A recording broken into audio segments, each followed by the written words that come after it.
Le dispositif Tissage, c'est un dispositif qui est proposé par l'Université de Rennes qui permet à des collectifs de citoyens ou des associations citoyennes de s'associer à des chercheurs et à des décideurs autour de problématiques de transition environnementale, sociétale, de santé, du numérique. Et donc nous, on a intégré ce dispositif pour travailler autour de la question de la protection de l'eau. Le dispositif Tissage nous a permis de nous rencontrer donc avec le laboratoire Espace et Société de Rennes 2 et avec l'association permanente des présidents de commission locale de l'eau de Bretagne pour affiner en fait notre question de recherche commune, donc autour de la manière dont la culture est un levier du dialogue environnemental, c'est-à-dire comment cette entrée culturelle permet en tous les cas de s'emparer des enjeux de l'eau et de la protection des rivières. Comment est-ce que ça permet de mobiliser des communautés d'intérêt,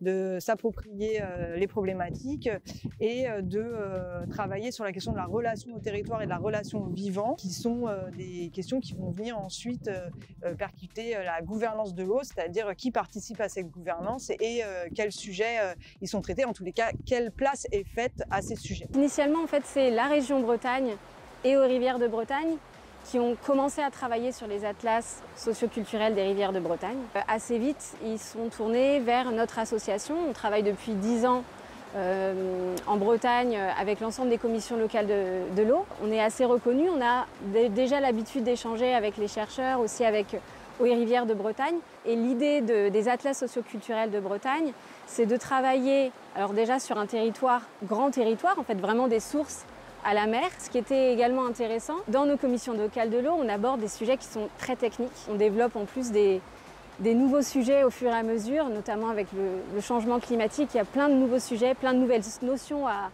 absorber pour les membres des commissions locales de l'eau et c'est pas toujours évident de suivre ça.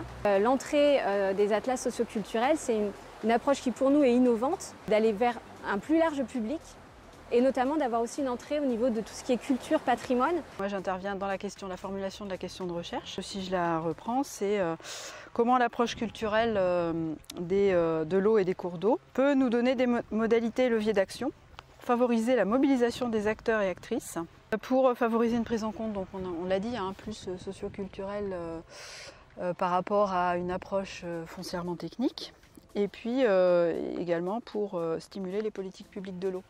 Et puis moi j'y voyais un intérêt aussi par rapport à la création.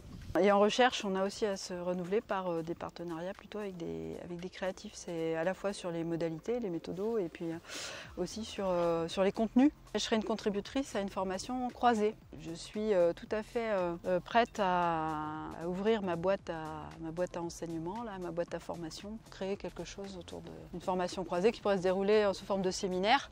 Et au cours des séminaires, ce serait 2-3 participations par exemple autour d'une question précise.